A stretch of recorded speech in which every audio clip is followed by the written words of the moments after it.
Hello everyone, welcome to the latest episode of Sean's Movie Crusades. My name is Sean Waskrug, and I'm here to review all the latest movies in theaters, as well as any as you guys recommend, whether they be present-day films or old-school movies. Today, I am actually doing a fan request review from Molly, and she has requested that I review the latest film from Mark Wahlberg called Instant Family. Now, before we get into this review, go ahead and give this video a like, share, and subscribe to the channel. And also head on over to Facebook and give Sean's Movie Crusades a follow there as well. So that way you guys stay up to date with all the latest videos and anything else I come up with on the channel here in the next couple of weeks. We got a lot of stuff that's going to be coming down here in the next few days, as well as reviews for Bumblebee, Aquaman, and also the top films of the year, most disappointed films of the year, most surprising films of the year, and a bunch of other stuff. So go ahead and hit that subscribe button so that way you guys stay up to date with anything. And don't forget to comment on the video, whether it be on this one, any of the previous reviews, or even on the Facebook page. If there's any movies that you want requested to be reviewed, like this one here, or any questions you guys have, it doesn't have to be about the films that are in the review. It could be film questions in general about the state of film today or anything like that. Leave comments. I feel free to reach out, and I really want to do a video where we do a fan questions episode where I literally just answer questions and discuss things about film. They don't always have to be about movie reviews. They could just be about anything film related. But yeah, go ahead and leave some comments either on the videos here or over on the Facebook page, and I will compile them, and I'll create my own little video for it. And like I said, today is actually a film requested from a fan. Her name is Molly, and she really wanted me to watch and review the new Wahlberg film, Instant Family. Now, to be perfectly honest, I wasn't happy that I had to review this film, mainly because the trailers for this film looked god-awful. Basically, I used to be a huge Mark Wahlberg fan.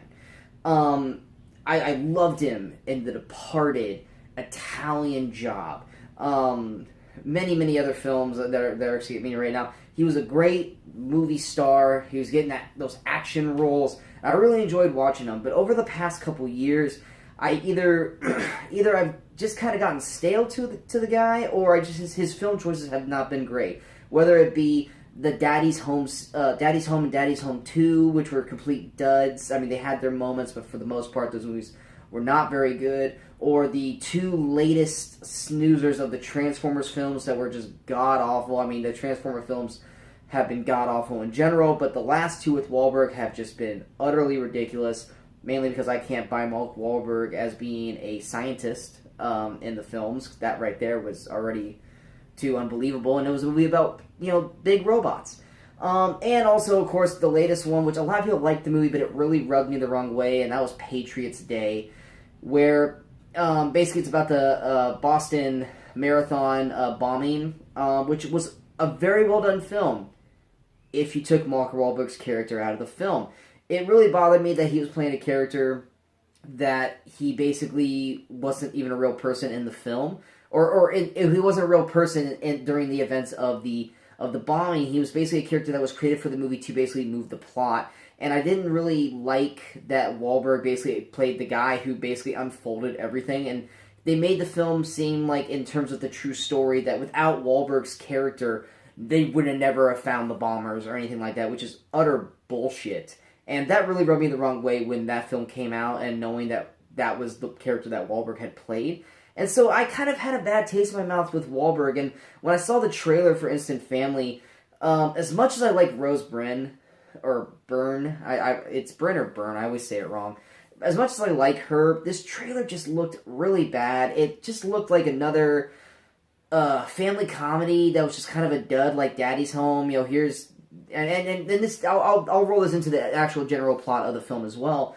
But I mean, it looked like you got these attractive young married couple who are kind of set in their ways, and then someone brings up the thought that they'll never have children, and so naturally they're like, well, let's have a child, but they don't want to have their own baby. Let's go ahead and foster a child and just see what it's like. And of course, they have to go through the whole process of what it's like to foster a child, such as going to classes to how to be a proper parent, with a bunch of other parents or foster parents in training, basically. And then they go to this, well, I'll leave that part for later in the review.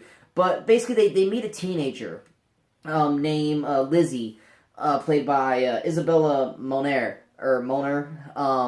And basically they fall in love with this girl instantly. And they're like, we want that girl. And of course, the foster agency says, well, there's one little catch. This girl also has 2 younger siblings. So if you want her, you gotta take them all 3. And so naturally, hijinks ensue. And oh no, we only wanted 1 child, now we got 3. This is gonna be crazy. And that's how the trailer kind of played it out. It was just like, oh, wow. So it's fart jokes and stupid hijinks, and there's not really much to it, and it just looks stupid. So I didn't want to see the film. It didn't look fun to me. It didn't look appealing, and it just looked like something that Wahlberg has done recently. And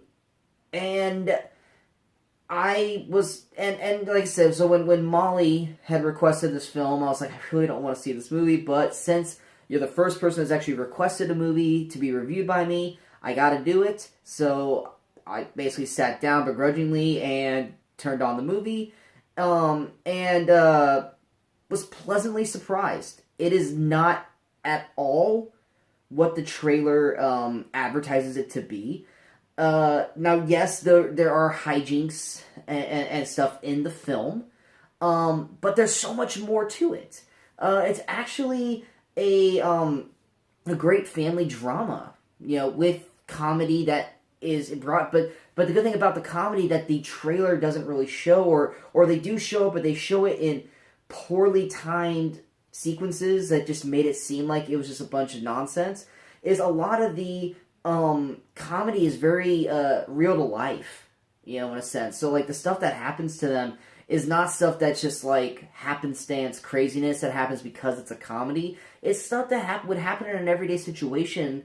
And it's funny because you could see yourself in that same situation, or you've been in that situation yourself, and it was funny in a sense like that. Now, the great part about this movie is not the comedy. I mean, there are some good laugh out loud moments, but the good part about the film is that it really shows the trials and tribulations of what it's like to go through the foster process, not just for the foster parents, but the children as well, and exactly how hard it really is to be a foster parent. Like I said, Mark Wahlberg and Rose Byrne, it's not just like you see in most films where they go to an adoption agency and say, we want to adopt a kid, and they'll be like, okay, well, what kid would you like? And, kind of like you're going shopping, and then they, have home visits and whatever, and then boom, you get a kid. It's not like that at all. They, like I said earlier, they had to go to, 8 weeks of classes to how to learn to be a parent, and what to do in certain situations because these are foster kids, and situations like that. And you got to meet these other parents to be groups as well, and some of them were some real standouts, and others were just kind of your cliche characters. I mean, you had the religious couple, that says it's this is God's plan, and then you had the couple who's been trying to have kids for a very long time and then just doesn't work out, so they decide to do this. You have the gay couple. There's one there's one particular character that when you first see her, and she's played by where is she on here? I gotta look her up real quick because she's not put in the main cast list. But she was easily one of the funny parts. Her scenes were, where is she? Apologies here. I love when you're trying to look up a name and it's just not. Alza Schlesinger. She's actually a stand-up comedian. She plays October. Did not know you could, name someone October, but it happens. But she's basically trying to be like Sandra Bullock's character in The Blind Side. She wants an athletic African-American kid who's already a teenager so she can build him up to be a star athlete and be that Sandra Bullock character, and it's utterly ridiculous that they even let her in the process. But she actually brings some great humor in the small little parts she's in. And then the other foster parents, they're pretty good too, and they're enjoyable. And the best thing about, like I said, the movie is that even though there are some funny moments, there's a lot of real, true drama moments as well with these families. As it's not easy being a foster parent. Kind of the difference between fostering and adoption, if most people don't know, is that with an adoption, once you adopt a kid, I mean, they're your kid. But with foster care, I mean, they're kind of kids that live with you, but while they're under your guardianship, they could potentially still not be your kids. Like the parents of those kids could come back and say, "Hey, we want to be with those kids again," and they could up and take them. You can go from foster parents into adoption, which that tends to be the case a lot of times, but that's the big difference here, is that's why, and they have to be taught how to deal with these certain situations, and they have like support groups throughout the film where they kind of just get together, all these parents, and they discuss the situation, and it's run by the people at the foster care. It's the two actresses. You got Octavia Spencer and Tig Notaro, and both of them are pretty great in the film. They both have a perfect balance. Octavia Spencer plays like this hard-ass, no bullshit kind of character with great laughs, and Tig, she basically is the straight and narrow, super professional kind of character who's there to basically counterpoint anything Octavia says, and they have a great back and forth dynamic between themselves and the parents themselves. And so basically, like I said, in terms of the plot, Mark Wahlberg and Rose Byrne's characters, they adopt Lizzie, they foster Lindsay, but in turns they have to take in her two siblings, which is they're two younger children. You have Juan, played by Gustavo Cuarón. I'm sorry if I'm saying that wrong. And then you also have Lita, who's played by Juliana Gamiz. And they are not anything like Lizzie. Lizzie's strong-willed. She's tough. She knows how to handle stuff emotionally and can take a lot of crap, in a sense, and dish it. And that's what really kind of spoke to Mark and Rose's characters. Whereas Juan is incredibly emotional. You can clearly tell in terms of the Juan's character that he's been physically abused. But the slightest thing startles this kid to no end, and that's something that they have to deal with. And Lita is your typical young child with no discipline. So she's just crazy. She screams. She wants everything her way. She only wants to eat certain things. And she's kind of a nightmare to be around because she's had no one really to tell her no except for her sister Lizzie. And so you have all these dynamics that they have to deal with. And as they grow and build on the relationships that they have, there's a lot of stuff that happens. And there's fantastic levels that they go through in the film. Like, so there's comedy there, but a lot of it is the stuff that they conceive. Like, these children, they're damaged. They've been through a lot. And even Lizzie, played by Isabel Moner, I mean, she's a standout in this film. She's fantastic. The only thing I've seen her in is that she was in that last Transformers film with Mark Wahlberg, and they basically tried to make her be like X-23 and Logan. That was such a huge hit, so let's have a tough, badass, girl join the Transformers movie, and it didn't quite work out, but this girl has really was amazing in this film. She was a standout, and she's actually going to be Dora the Explorer, the live-action version, coming up, so she's actually got a huge role coming up, so this was nice seeing her in something that she was actually really good in to build on towards furthering her career. There is one part of the film that I thought was really messed up, and I guess this is actually a real thing.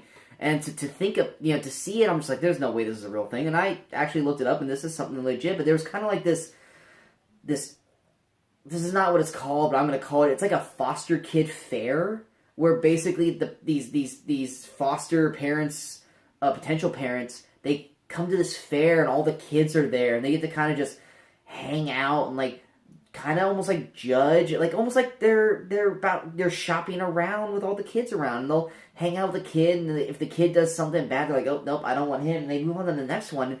Just to think of that thought process, how messed up that is for the kids, for the kids who actually understand what's going on, is to that ability to see how damaged they are through the system, because they're constantly told they're not good enough to be with to have parents, or and like I said, some of these kids they shouldn't be out in situations like that, because they're mentally, physically, and emotionally abused, and they're put out out basically on display like a zoo for these parents to kind of just or these people to basically watch and observe them, and then decide whether or not they're the ones for them or to move on. It's a really messed up scene. I mean, it's played for laughs, but it's really messed up that was something that's actually a real thing. And I didn't like that at all. But hey, if that's real, so be it. Just because I didn't like that doesn't mean that that's not something that didn't deserve to be in the film. It's just a real messed up thought process that went through that.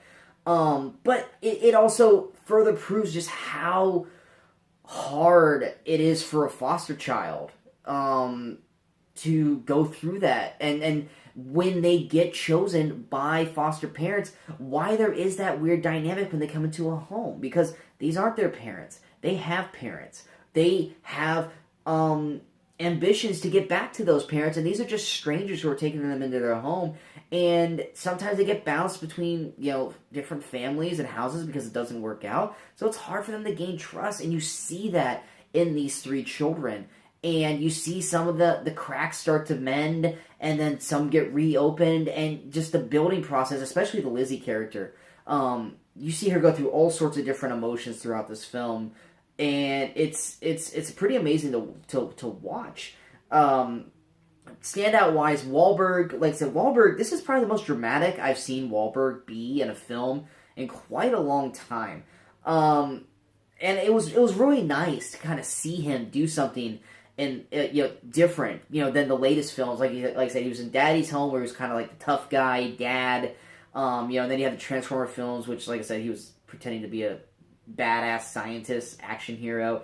And then he had Mile 22, which, I mean, he was being kind of what he's in a lot of things, which is like like a CIA operative, badass gunman. But in this, he's just a normal guy, and he's doesn't quite know if he's ready for this, but his wife wants it, so he's kind of jumping in, and then, he's just kind of going as things happen, and you can tell he's not prepared for it, but then he starts to kind of get the idea, it starts to, work in his head, and you start to see him build as a character throughout the film into becoming a father-type figure. And in certain situations that happen, that causes him to jump in as that father, and some of the scenes are pretty emotional for him, and he does a fantastic job. So I have to commend Mark Wahlberg on the great job he did in this film, because it's something I haven't seen him do in quite a long time. So he did a great job in this film. And Rose Byrne, I love this woman. I've loved her in everything she's been in. I mean, you have her in, you have Bridesmaids, you got Get 'Em to the Greek, the Neighbors films. She also did some villain work in Spy. It boggles my mind why this actress is not doing bigger things. She's got great comedic timing. She's got the look, and she does great in this. I mean, she's so underrated as an actress. So to finally get her in a movie where she can actually not only have her comedic humor, but to deliver some dramatic chops in this as well, because she goes through a ton in this film, because she's going through all sorts of emotions, just like Mark Wahlberg is. But for the most part, she's constantly put in the bad guy role between her and Mark Wahlberg's character, and she's just trying to do her best, but she constantly just gets it flipped on her into being the bad guy. And to see her kind of have to roll through the punches of all the stuff, because she's basically the punching bag for these kids for the most part, and just to watch her go through that, because she just so badly wants to be a mother to these kids, and the ups and downs that she goes through is great. Like I said, both her and Wahlberg do a fantastic job in this role. They make it real believable, and I really hope that this performance in this film for her elevates her to some bigger roles down the future, instead of just being the quirky wife of, a comedian or someone like Mark Wahlberg.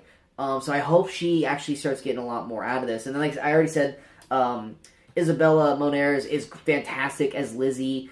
The emotional toll she goes through in this film is incredible, and I can't wait to see what she does with future films. Like I said, she's about ready to be Dora Explorer. The rest of the cast is great as well. I mean, like I said, the kids, Gustav and Juliana, who play Juan and Lita, they're great in their respective roles. You also have, like I said, Octavia Spencer and Tig Notaro as the foster care representatives. They are hilarious in their own right. Like I said, then you have the family or the other foster parents. To name a few, you've got I actually don't have the list of them here, but they're great in it as well. You also have Margot Martindale. She pops in. She's Mark Wahlberg's mother in the film. She plays the fun grandma role. And then you also have Julie Haggerty. She plays Rose Byrne's mother in the role. So she's kind of the tentative grandma in the film. They both have great comedic scenes throughout the movie. Tom Segura, he's one of my favorite stand-up comedians. He basically plays the brother or the brother-in-law in the film, and he's got great small parts that to me are funny, but that's just because I love that guy as a stand-up actor in general. The cast throughout this, it does a great job, and they're great supporting roles to heighten Wahlberg, Bryn, and the children's roles. And so, great supporting cast throughout the film as well. And like I said, the drama in this is true. It's very heartfelt, and I feel like a lot of people are going to enjoy this film. And judging by the reviews that I've seen so far, a lot of people were in the same boat as I am. They saw the trailer, they were turned off by it, but then they actually ended up seeing it and were thoroughly surprised. And I wish that if they had done advertising properly for this movie probably would have gotten a lot more recognition than it actually did get. And I feel like the advertising of the trailer for it probably hurt this film in the long run, because there's a lot of people who probably, like me, had no interest in seeing this film. And if it wasn't for Molly forcing me to watch this film with a recommendation, I would have never watched this movie. So I'd like to thank Molly for recommending this film for me, because this movie is a surprise film of the year. It's one of my surprise movies of the year. I'm going to be doing a list of those here in the next week or so. And this is going to be on that list because it's definitely a movie that I had zero interest in seeing. I went into it with low expectations, and it thoroughly surprised me, and it ended up being one of my... I wouldn't say it's going to crack into my top 10, but it's definitely a movie that I thoroughly enjoyed, and it's definitely a movie that I wouldn't be against going back and seeing again, or even recommending to other people as I'm doing right now. I do strongly recommend this film. I think anyone who wants a nice family drama or with some comedic timing, or fans of any of these actors in the film should definitely go out of the way to try to see this film. I know there's a lot of big movies in theaters right now that this is up against, so maybe wait for this one to come out on streaming or Blu-ray or DVD here in the next couple months. But this is definitely something to check out when you guys have time.